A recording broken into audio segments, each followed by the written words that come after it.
exposição do livro de Atos, Atos capítulo 25, nós vamos do verso 13 até o capítulo 26, verso 11. Pelo menos esse é o projeto.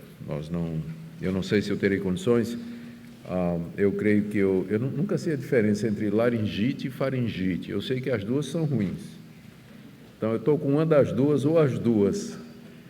Então, pode ser que a voz não me dê condições de terminar, mas nós iremos tentar chegar até o fim. Até porque, para poupar a voz, razão pela qual nós não vamos ler o texto antes, mas durante a exposição, para que a gente poupe mais um pouquinho. Vamos lembrar a última vez, ou vamos lembrar o que é que veio antes desse momento que nós temos aqui. Aqui no texto que nós vamos expor, nós vamos ver Paulo pregando diante das autoridades em Cesareia. Mas o que é que aconteceu que chegou a esse ponto? Ele estava preso em Cesareia já fazia algum tempo, por conta das acusações dos judeus, debaixo do governador Félix. Félix tinha convidado a sua esposa, que era judia, para ouvir Paulo falar a respeito da fé de Jesus, a fé em Jesus, numa audiência privada. E ao ouvir a pregação de Paulo, Félix ficou tomado de pavor, porque Paulo começou a falar do juízo vindouro, da necessidade da moderação, do domínio próprio, e Félix era conhecido por ser uma pessoa devassa, uma pessoa cruel, alguém que aceitava suborno, corrupto, e assim, em vez de se arrepender, Félix simplesmente dispensa Paulo e o mantém preso por mais algum tempo, 2 anos, com a intenção de receber algum suborno da parte de Paulo para libertá-lo, já que ele não tinha encontrado crime nenhum no apóstolo Paulo.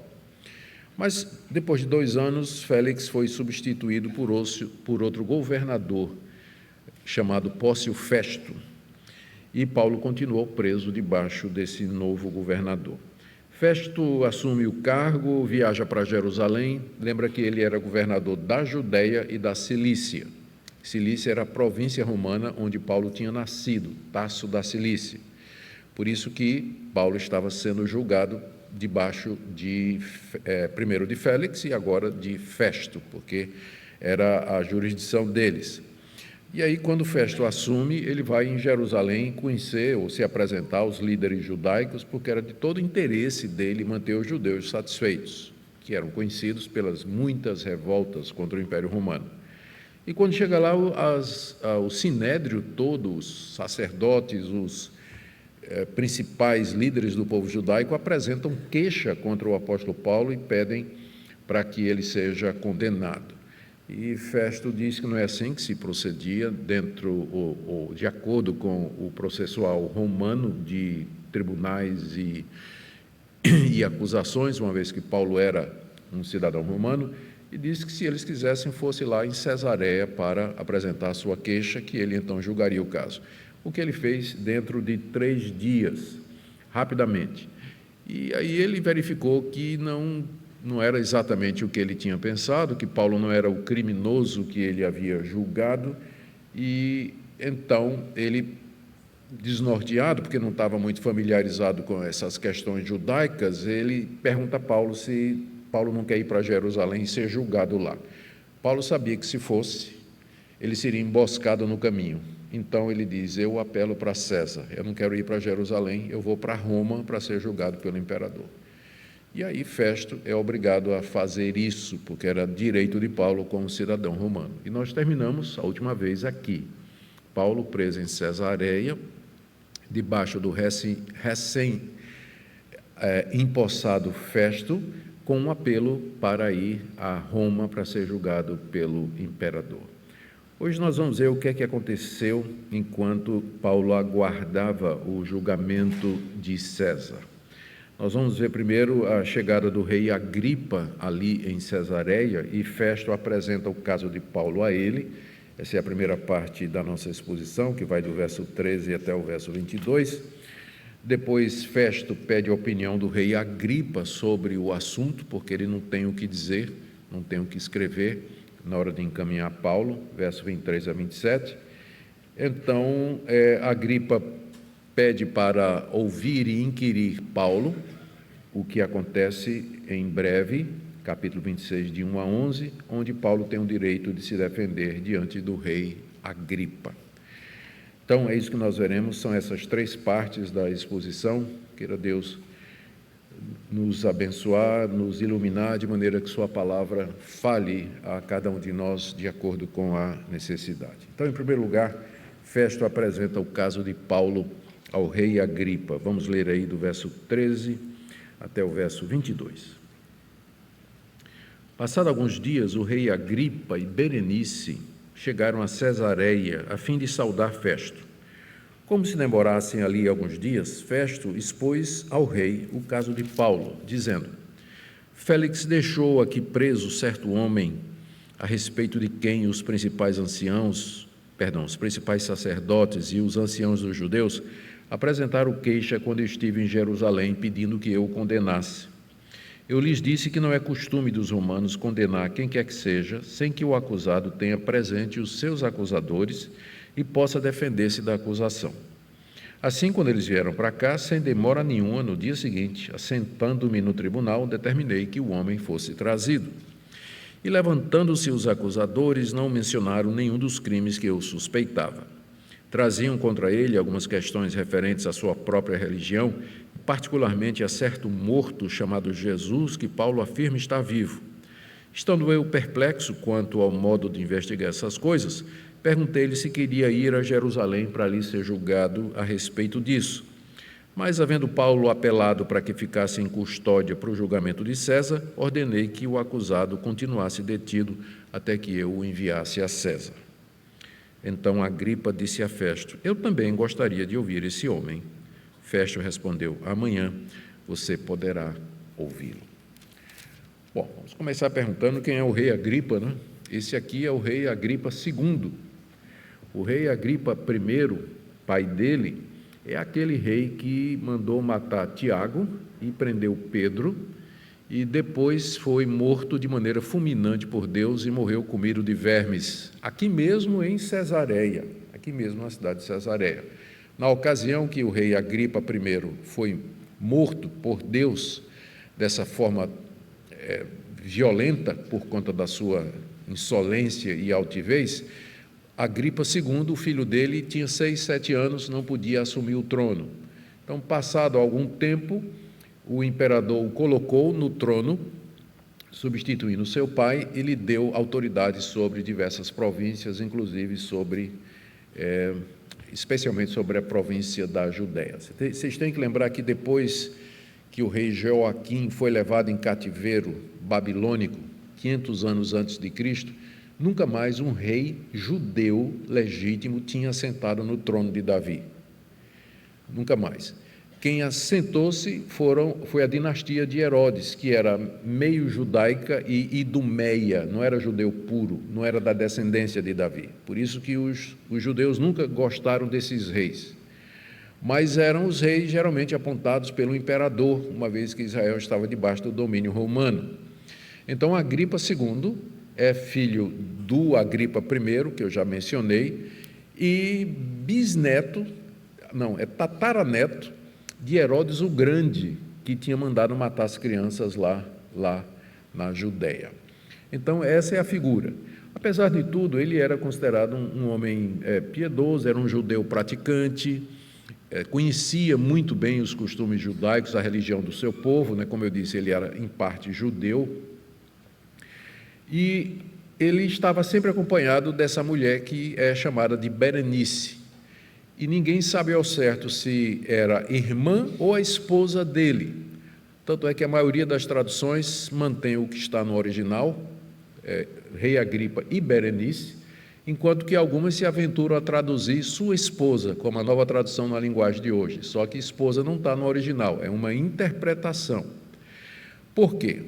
Porque, de acordo com Flávio Josefo, historiador daquela época, essa Berenice era irmã de Agripa II, e os dois viviam um caso de amor incestuoso, e isso fazia com que os judeus o detestassem Agripa II ainda mais, mas ele era né, segundo Flávio Josefo, a Berenice era amante dele, mesmo sendo a sua irmã. Provavelmente eles tinham o mesmo pai, mas eram de mães diferentes, né, de mães diferentes.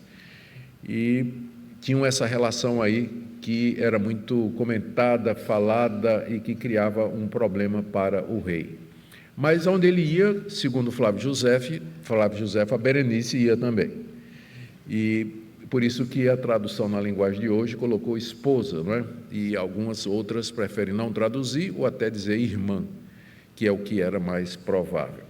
Bom, diz o texto aí que eles apareceram lá em Cesareia. O rei provavelmente tinha o seu trono, né, o seu castelo lá onde ele reinava, lá em Jerusalém, e vivia boa parte do tempo em Roma.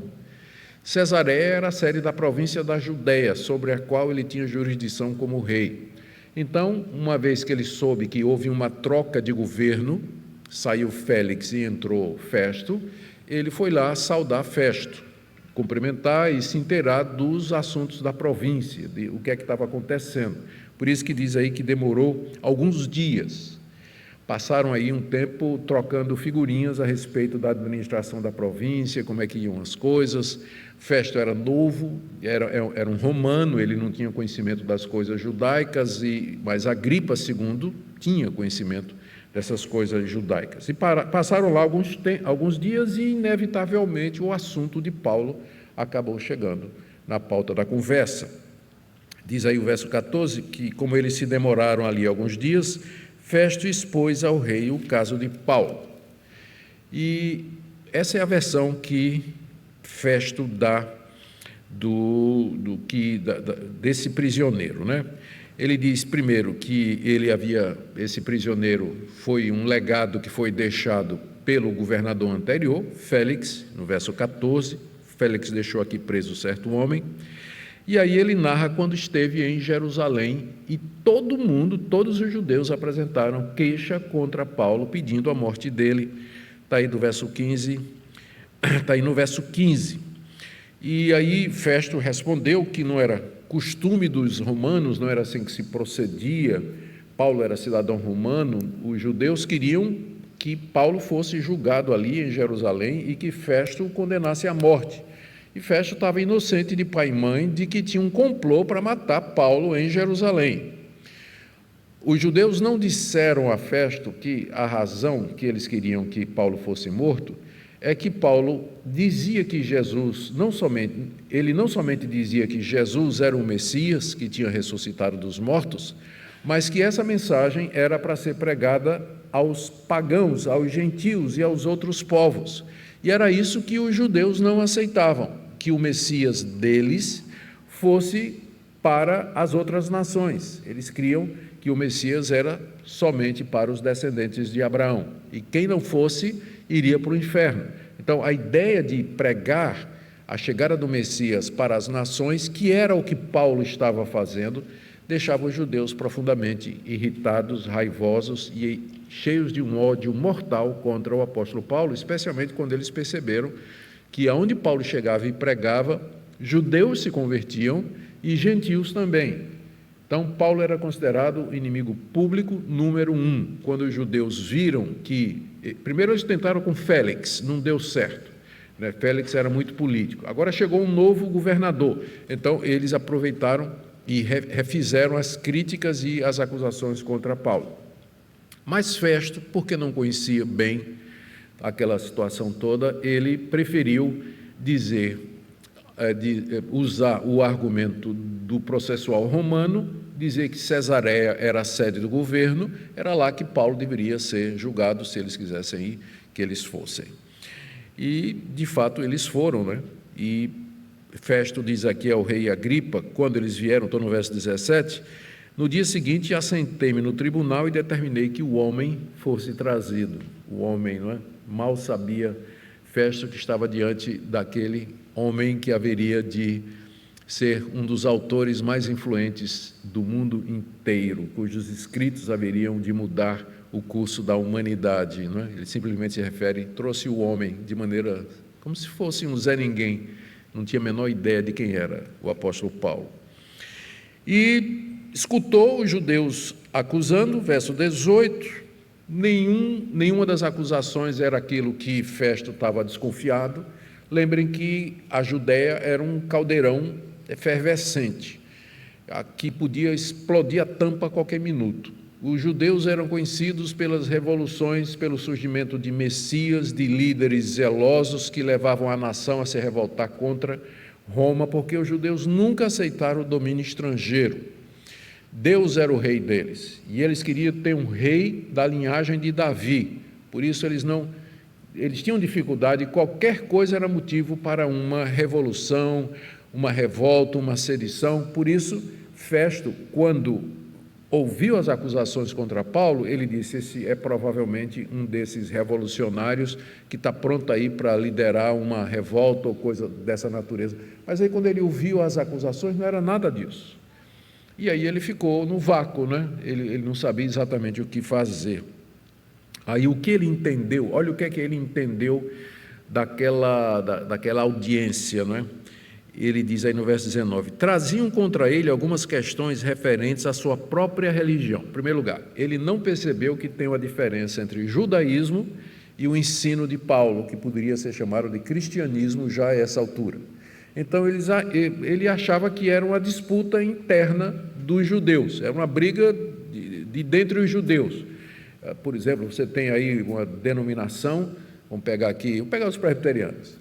E no meio do presbiteriano começou uma briga para saber se Calvino gostava de vinho ou de cerveja, né? Aí começaram a discutir a respeito desse tipo de coisa. Fiquem tranquilos que ele gostava de água. Então, começaram a ter essa briga e quem estava olhando de fora pensava que era uma briga interna, não é? Mas é uma briga que tem implicações teológicas profundas, não é?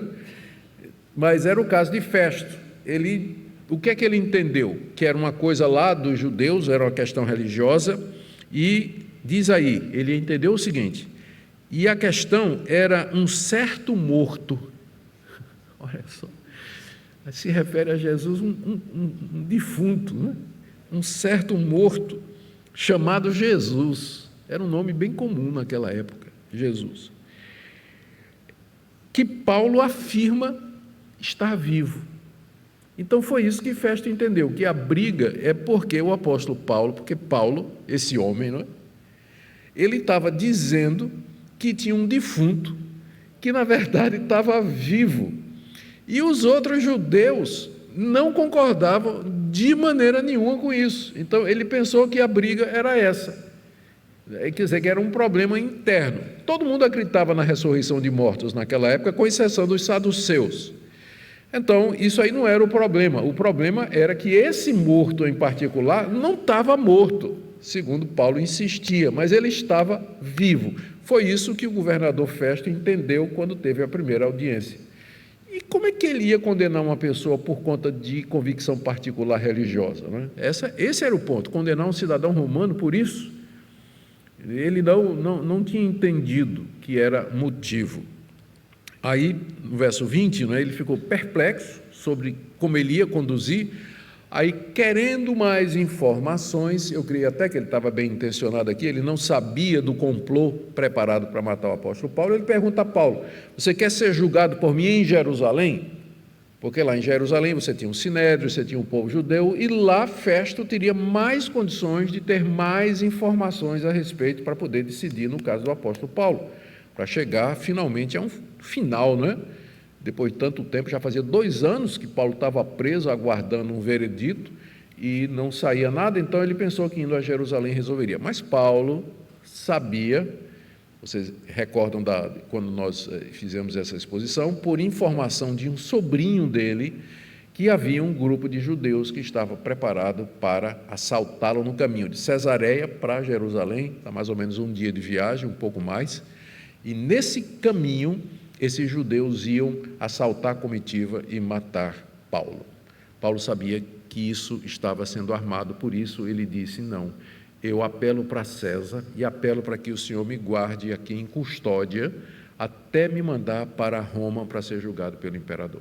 Era um direito que Paulo tinha como cidadão romano, o que mostra que não está errado nós como cristãos apelarmos para os direitos que nós temos como cidadãos brasileiros, nós somos cidadãos do reino dos céus e cidadão brasileiro também. Se nossos direitos que são garantidos pela Constituição estão sendo violados de alguma maneira, é justo, é lícito que você busque os seus direitos diante dos tribunais e dos juízes. Isso aí não vai contra, de maneira nenhuma, sua cidadania celestial ou a sua filiação divina, mas é um direito, como você vê, Paulo aqui, quando ele sentiu que a coisa não ia caminhar corretamente, ele então usa seus direitos de apelar para César. E então, o verso 21, ele diz que uma vez que Paulo apelou para que ficasse em custódia para o julgamento de César, só um detalhe, a palavra César, que foi traduzido como César aqui, a palavra Sebastos em grego, que significa Sua Majestade, e que em latim é Augustus. Em latim, Augustus. Então era só isso, curiosidade só. E eles não traduziram como César, mas na verdade era para dizer, para o julgamento de Augustus. Ordenei que o acusado continuasse detido até que eu enviasse a César, e aí é César mesmo.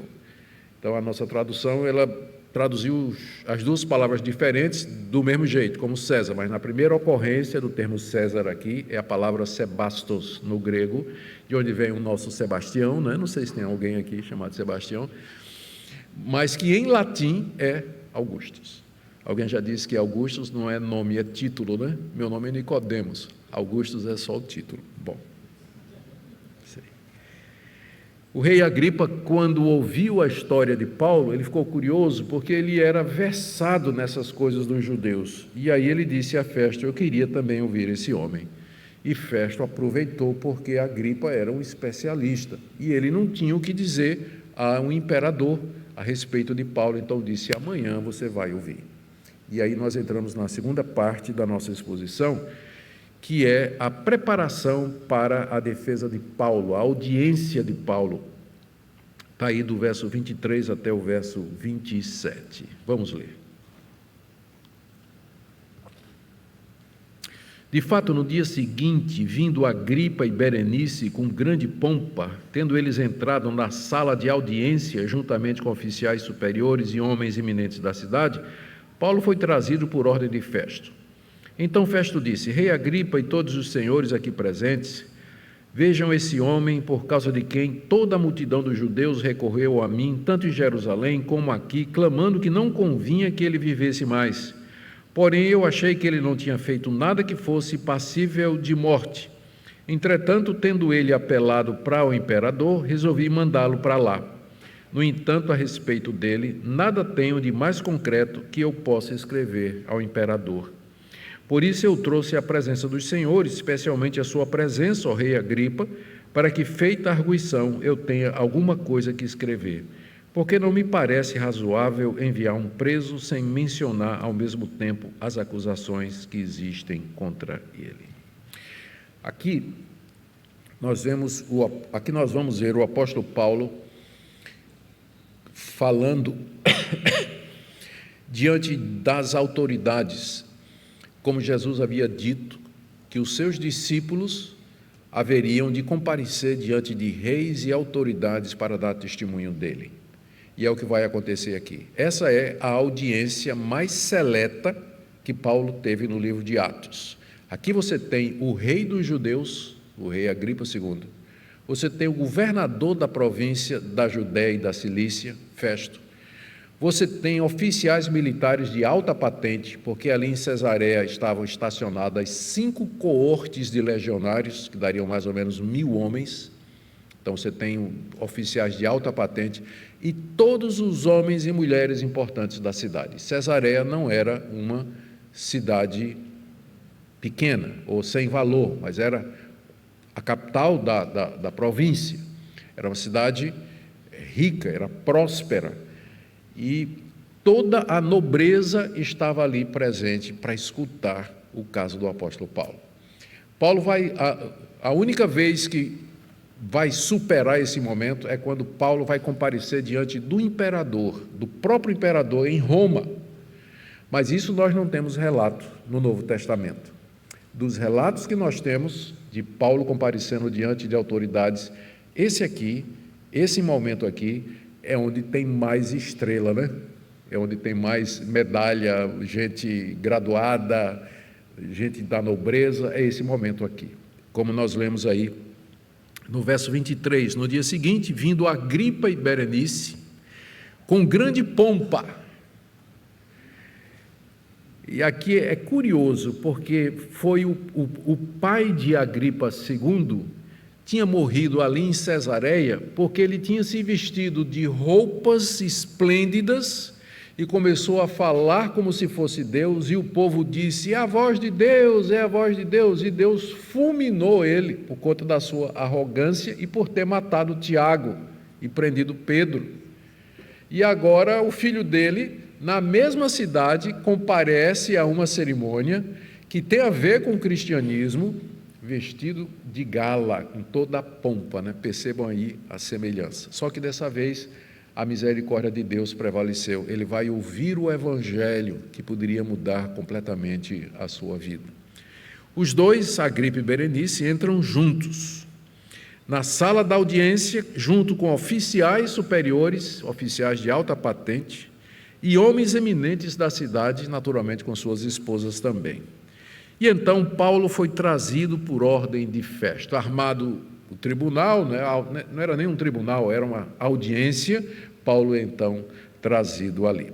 E Festo faz um resumo do que ele tinha dito antes, por conta dessas pessoas que não estavam lá quando ele explicou o caso de Paulo ao rei Agripa.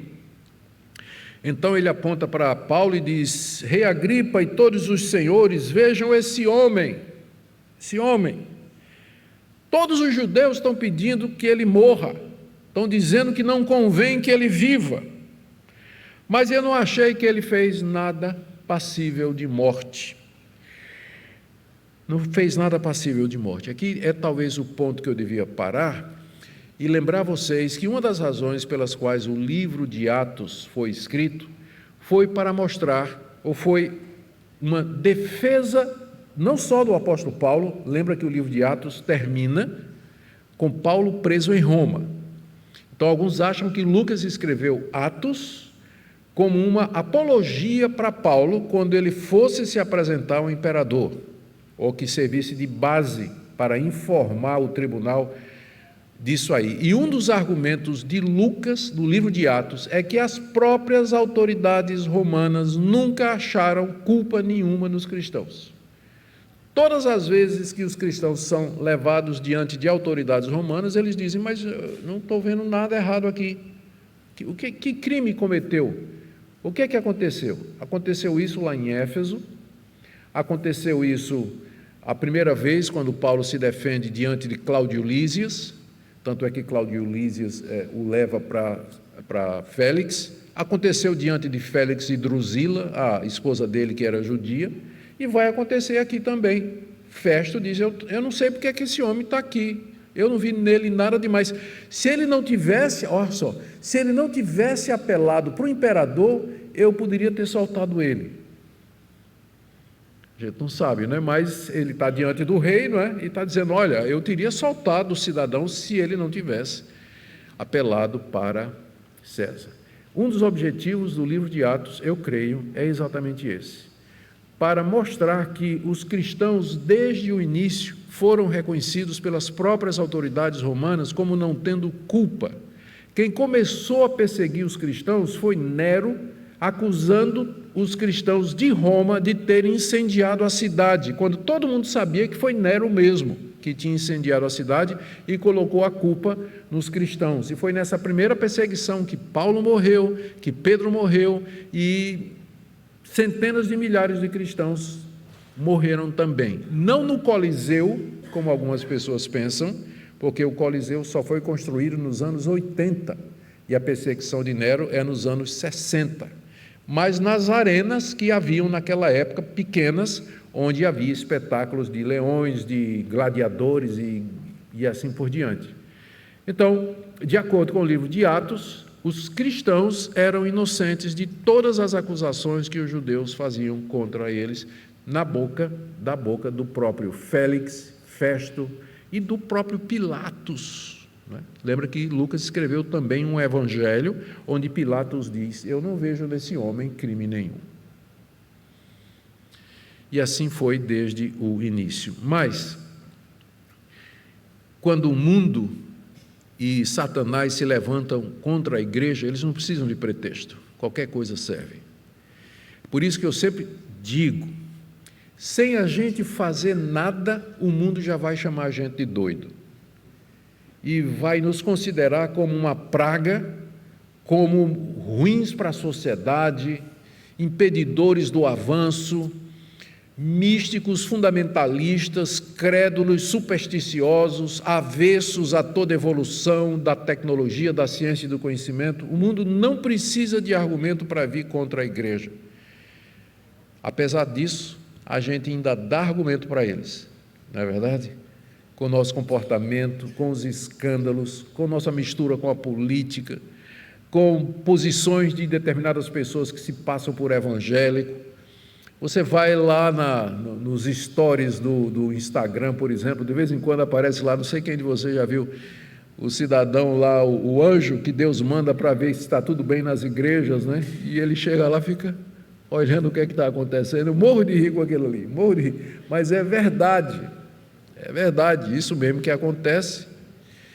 Se a gente não fizesse nada, o mundo nos perseguiria. O pior é quando a gente ainda dá motivo para que eles peguem um pau para bater em nós. Por isso que a palavra de Deus nos manda que nós sejamos sóbrios, sejamos humildes, sábios, que a gente saiba como responder, tendo nosso procedimento irrepreensível diante do mundo, para que nós não sejamos perseguidos e soframos por conta disso aí. Verso 25, eu achei que ele não tinha feito nada que fosse passível de morte. Entretanto, tendo ele apelado para o imperador, resolvi mandá-lo para lá. No entanto, a respeito dele, aqui ele entra, do verso 26 a 27, ele diz que essa audiência é para que o rei Agripa possa se interessar ou se inteirar do assunto e dar a ele, Festo, argumentos para poder mandar Paulo para o imperador. Não tenho, veja só o verso 26, não tenho a respeito dele nada de concreto que eu possa escrever ao imperador. Estava voando, né? Festo estava perdidinho, né? Aqui, completamente perdido. Por isso que eu trouxe a presença dos senhores, especialmente a sua presença, ó rei Agripa, para que, feita a arguição, eu tenha alguma coisa que escrever. Como eu disse, Agripa era especialista em questões judaicas, porque não me parece razoável enviar um preso sem mencionar ao mesmo tempo as acusações que existem contra elas, das quais eu não tenho a menor ideia quais são. Festo falando. E então essa é a razão pela audiência, e agora está armado o cenário para que o apóstolo Paulo fale. E das 3 defesas de Paulo no livro de Atos, essa é a mais detalhada em termos do Evangelho. Paulo, então, se defende, capítulo 26, de 1 a 11. Vamos ver se a gente consegue chegar até lá. A seguir, Agripa, dirigindo-se a Paulo, disse: você está autorizado a falar em sua defesa. Então Paulo, estendendo a mão, passou a defender-se desses termos: tenho-me por feliz, ó rei Agripa, pelo privilégio de hoje, na presença do Senhor, poder produzir a minha defesa de todas as acusações que os judeus fazem contra mim, especialmente porque o Senhor é versado em todos os costumes e questões que há entre os judeus. Por isso peço que o Senhor me ouça com paciência. Quanto à minha vida, desde a mocidade, como decorreu desde o princípio entre o meu povo e em Jerusalém, todos os judeus a conhecem, pois, na verdade, eu era conhecido deles desde o princípio, se assim o quiserem testemunhar, porque na condição de fariseu vivi conforme o partido mais rigoroso da nossa religião, e agora estou sendo julgado por causa da esperança da promessa feita por Deus aos nossos pais, a qual as nossas 12 tribos, servindo a Deus fervorosamente, noite e dia, almejam alcançar. É por causa dessa esperança, ó rei, que eu sou acusado pelos judeus. Por que se julga incrível entre vocês que Deus ressuscite os mortos? Na verdade, eu pensava que devia fazer muitas coisas contra o nome de Jesus o Nazareno. E foi exatamente o que fiz em Jerusalém. Havendo eu recebido a autorização dos principais sacerdotes, encerrei muitos dos santos na prisão, e quando os condenavam à morte, eu dava o meu voto contra eles. Muitas vezes os castiguei por todas as sinagogas, obrigando-os até a blasfemar, e demasiadamente enfurecido contra eles, eu os perseguia até em cidades estrangeiras. A defesa de Paulo tem vários pontos, e eu quero começar aqui com esse primeiro ponto, em que ele reconhece o privilégio de se defender diante do rei Agripa. Está aí nos versos 2 e 3. Paulo diz que se considera feliz e ele vê como um privilégio aquele momento. Por quê? Porque ele estava diante de alguém que entenderia o problema. Festo não entendia nada. Félix estava atrás de dinheiro. Então, finalmente, ele estava diante de um tribunal que teria condições de avaliar se ele de fato era culpado ou não. Ele estava feliz por isso. Então ele pede, final do verso 3, que Agripa o escutasse com paciência, porque a história que ele vai contar é longa.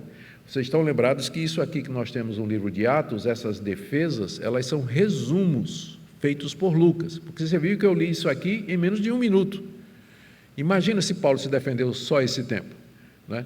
Ele falou muito mais. Lucas aqui está dando um resumo daquilo que Paulo apresentou em sua defesa, os pontos mais importantes. E quais são esses pontos? Em primeiro lugar, eu sou judeu de judeus. Eu não sou um gentil, eu fico aí falando mal do meu povo, provocando motins ou sedições contra meu povo, como os judeus estão me dizendo. Eu sou judeu nativo, tenho pedigree. Quanto à minha vida, verso 4, desde a mocidade eu vivi no meio do meu povo, lá em Tarso da Cilícia, e em Jerusalém, onde ele recebeu educação aos pés de Gamaliel. E era conhecido de todos, desses judeus que estão aqui, vários deles me conhecem. Se eles quiserem dizer, eles vão dizer que é verdade. Eu sou judeu de judeus mesmo, eu não sou um gentil ou qualquer coisa desse gênero aí. Na verdade, ele continua, né? Eu era, inclusive, fariseu. Meu pai era fariseu e eu me tornei fariseu também, que é a seita mais severa, mais estrita dos judeus. O partido, ele diz aí no final do verso 5, o partido mais rigoroso da nossa religião. Então, está excluída qualquer acusação que presuma que o que eu estou fazendo é porque eu tenho algum sangue gentílico ou afeição aos gentios ou qualquer ligação com os gentios. Não, eu sou daqui de Jerusalém, o pessoal me conhece aqui. Se eles quiserem falar, eles vão dizer, eu fui inclusive fariseu. E não fariseu qualquer, mas um fariseu zeloso. O segundo ponto de Paulo é que a acusação que estão fazendo para ele e que girava em torno da ressurreição de Jesus era alguma coisa que era a esperança que os judeus sempre tiveram. Os judeus sempre criam ou creram na ressurreição de mortos. Como ele diz aqui, verso 6, estou sendo julgado por causa da esperança da promessa feita por Deus aos nossos pais. E que promessa foi essa? No Antigo Testamento você vai ver vários lugares onde a esperança da vida eterna, da ressurreição e do reinado eterno do Messias aparece. Quando Isaías descreve os novos céus e a nova terra, está implícito de que o povo de Deus terá que passar por um processo de ressurreição para poder entrar no novo céu e na nova terra que o profeta Isaías fala. No final do livro de Daniel, o profeta Daniel diz com muita clareza de que haverá ressurreição dos justos e dos injustos. Davi, em vários salmos, diz que ele morre em esperança. Jó disse que um dia se levantaria da terra e veria o seu Redentor. Eu posso multiplicar passagens aqui do Antigo Testamento onde Deus manifestou a esperança da ressurreição, que é mais clara no Novo Testamento, mas que está em semente no Antigo Testamento. É por causa dessa esperança que eles acreditam, que meus acusadores acreditam também, que é a ressurreição dos mortos, que eu estou sendo julgado, diz o apóstolo Paulo. É exatamente por isso, verso 6, estou sendo julgado por causa da esperança da promessa, a qual as nossas 12 tribos, servindo a Deus fervorosamente, noite e dia, almejam alcançar. Toda aquela atividade de sacrifícios, de serviço a Deus, de devoção, de consagração, de votos, tudo que era feito, era porque o judeu tinha a esperança de alcançar a ressurreição dos mortos, só que eles faziam isso por obras, eles achavam que era pelas obras da lei. E a diferença é que Paulo dizia, a ressurreição de Cristo termina isso e estabelece que desde o começo sempre foi, a ressurreição dos mortos sempre seria mediante a fé no Messias. E ela já começou, a ressurreição dos mortos já começou, porque Jesus, que é o primeiro da ressurreição, vive, ele não está morto. É por isso que eu estou sendo julgado, ou seja, por uma coisa que eles acreditam. O problema deles é com Jesus, não é com a ressurreição. E com o fato de que Jesus ressuscita para os gentios também, para aqueles que não são judeus. É por causa dessa esperança, ó rei, que eu sou acusado pelos judeus, diz ele aí no final do verso 7. Aí ele pergunta, conhecedor de Agripa, por que se julga incrível entre vocês que Deus ressuscite os mortos? Eram todos judeus ali, com exceção de Festo, né? E os moradores de Cesareia. Agripa era judeu, Berenice era judia, os líderes judaicos da cidade, da sinagoga, provavelmente estava lá também. Agripa era judeu. Por que vocês acham incrível que Deus ressuscita os mortos? Essa é a segunda parte, o ponto do sermão de Paulo. Ele está sendo acusado por uma coisa que todo mundo acreditava. Terceiro ponto. Teve uma vez em que ele era como esses judeus, em que ele não acreditava. Na verdade, verso 9, eu pensava que devia fazer muitas coisas contra o nome de Jesus o Nazareno. Aí, o terceiro ponto do sermão de Paulo, da defesa, é a vida pregressa dele, em que ele perseguia aqueles que criam que Jesus era o Messias e que em Jesus a ressurreição dos mortos havia começado. Teve uma época que Paulo também não acreditava. Ele achava, inclusive, que devia perseguir quem dos judeus acreditasse em Jesus. Verso 9, eu pensava que devia fazer muitas coisas contra o nome de Jesus o Nazareno. Aí ele conta como lá em Jerusalém, ele perseguiu os cristãos judeus lá em Jerusalém. Ele diz que recebeu autorização dos principais sacerdotes para colocá-los na prisão. Ele diz que quando esses judeus cristãos que criam em Jesus eram condenados à morte, Paulo votava favoravelmente, não é que ele era necessariamente membro do Sinédrio, mas que ele concordava com isso, com a morte de muitos cristãos. E ele diz no verso 11, muitas vezes os castiguei por todas as sinagogas.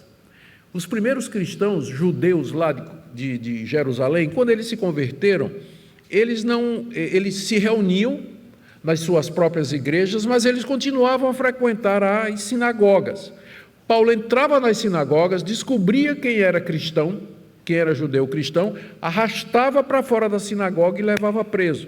Esse preso ia ser torturado e às vezes morto, e Paulo concordava com isso, como era o caso de Estevão, em que ele segurou as roupas daqueles que mataram Estevão. E ele diz, olha, ainda no verso 11, demasiadamente, obrigando-os a blasfemar. Embora seja uma referência do século III, mais ou menos, mas tem um livro de orações datando do século III, que faz parte da literatura judaica, que diz que na sinagoga tem uma lista de maldições e está dito lá, maldito todo nazareno. Maldito todo nazareno. Isso é depois do apóstolo Paulo, mas a gente não sabe, eu não quero ser anacrônico, mas a gente não sabe se isso não foi exatamente por conta, é uma reação contra o cristianismo. Com certeza é, não é? Com certeza é. Então, maldito todo o que for nazareno. Paulo obrigava os cristãos a blasfemar. Que tipo de blasfêmia é essa? Jesus é maldito. Jesus é anátema. Diga que Jesus é anátema, senão você vai ser morto. Ele obrigava os cristãos a fazer isso. Alguns preferiam morrer a dizer Jesus é maldito. Outros preferiam salvar a vida e blasfemar contra Jesus. Nós já dissemos que perseguição, nem todo mundo é mártir. Tem muita gente que nega a fé diante da possibilidade da morte e do sofrimento. E, final do verso 11, demasiadamente enfurecido contra eles, eu os perseguia até em cidades estrangeiras. 3 pontos. Primeiro, estou feliz em me defender diante de ti, rei Agripa. Segundo, eu sou judeu de judeus.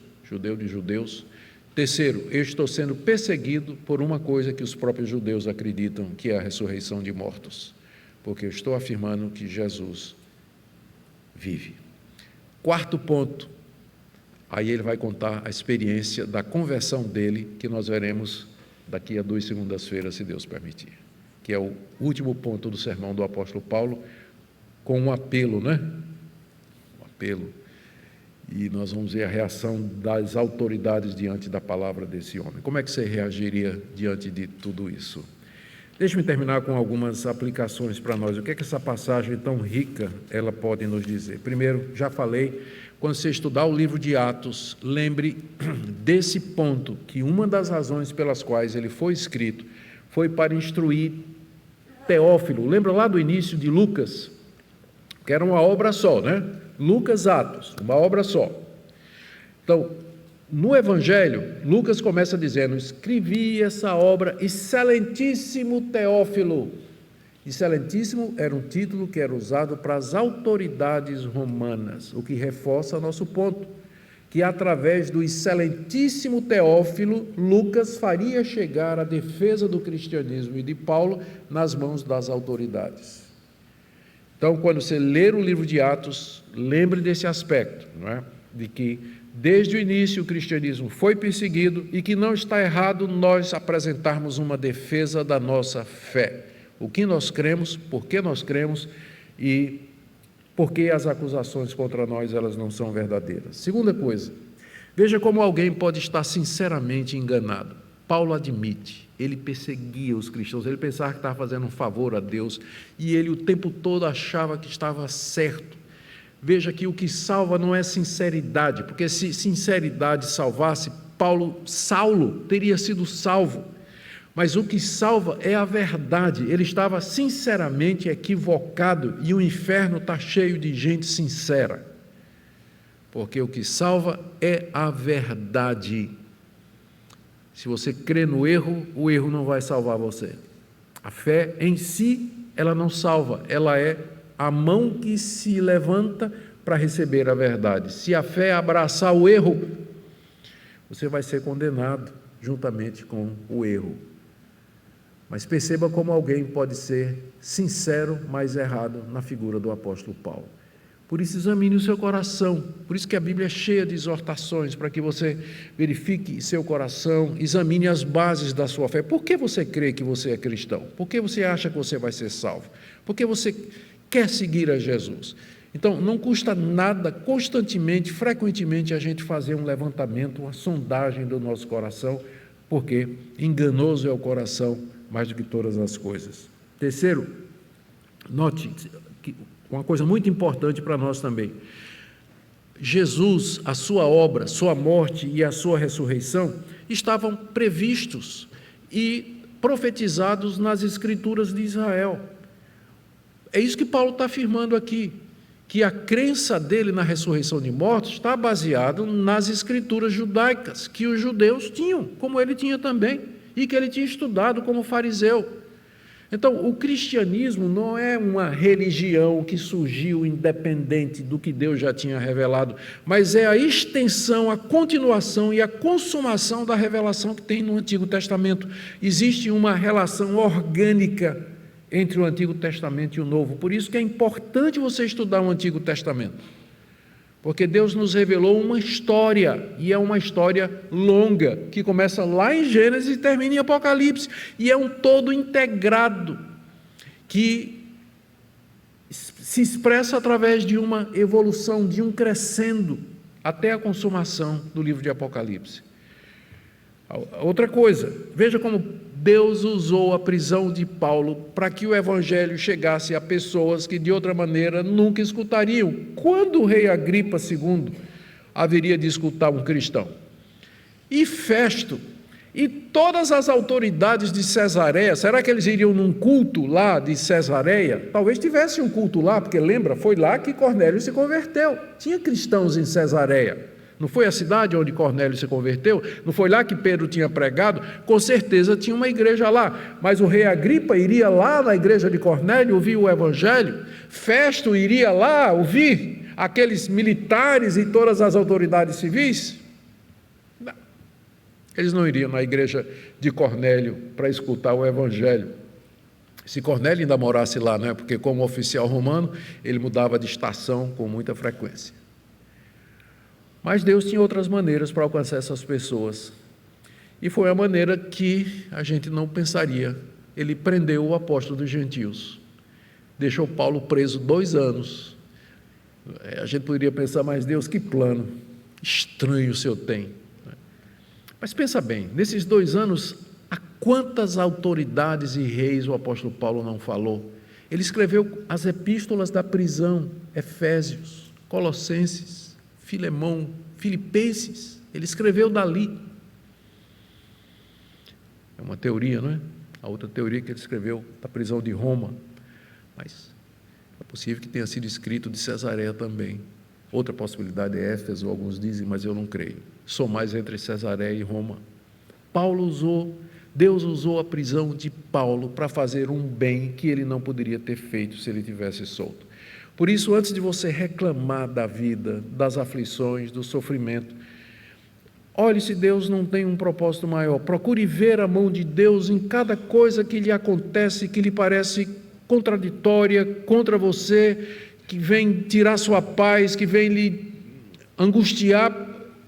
Olhe e veja a mão de Deus guiando todas as coisas dentro de uma perspectiva muito maior. Todas as coisas cooperam para o bem daqueles que amam a Deus. E a última coisa que eu queria dizer para vocês, Paulo era um homem cheio do Espírito Santo. Vejam com que calma, com que sabedoria ele enfrenta aquelas autoridades e apresenta o Evangelho de Cristo Jesus, a ponto até de desafiar, não é? Por que vocês acham impossível que um morto ressuscite? Olha a ousadia do homem, né? Diante do rei dos judeus, ele faz esse tipo de questionamento.